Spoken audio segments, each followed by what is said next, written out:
Good evening, Professor. This is Kenneth Barreiro from Team Alpha presenting my part from the study group project about the accident on Helios Airways Flight 522. My contribution to the project began with in the medium in the five-factor model with the medium factor, specifically the artificial non-physical environment in which in this accident where there were inadequate application of crew resource management principles by flight crew, and since they didn't recognize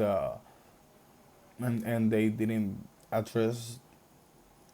the situation on the pressurization mode selector in the position that it was during different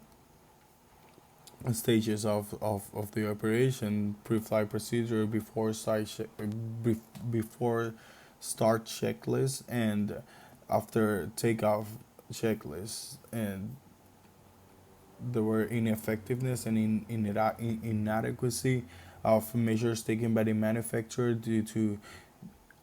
previous pressurization accidents or incidents in the aircraft,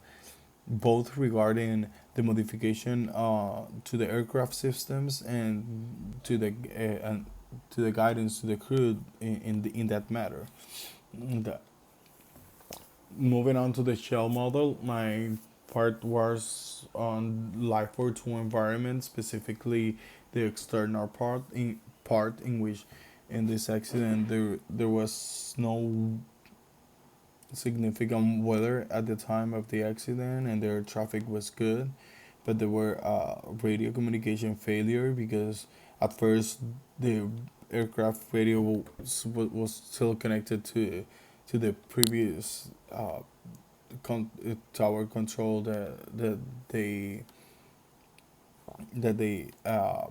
departure from, and due to at some point due to the hypoxia the whole crew were unconscious at the moment that the air traffic control were trying to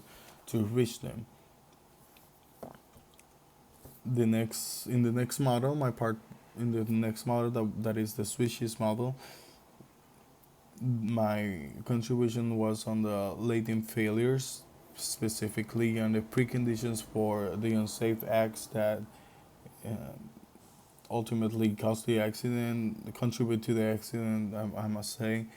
And the word that the company accepted poor maintenance standards long time before the accident, since they didn't respond to recommendations made by different agencies on audits made before years, a few years before the accident. There were lack of specific procedure for cabin crew to address the situation of lost pressurization, passenger oxygen mask deployment, and the continuation of the aircraft ascent without noticing the lack of pressurization. This presuming lack of inadequate application of crew resource management principles by the flight crew, and also well, the noise interference by the warning horn was a crucial factor in the anxiety and the stress that was on that environment in that moment, and that ultimately led to the unsafe acts that caused the accident. So this was my part on the presentation. Thank you very much, Professor, for thank you thank you for this.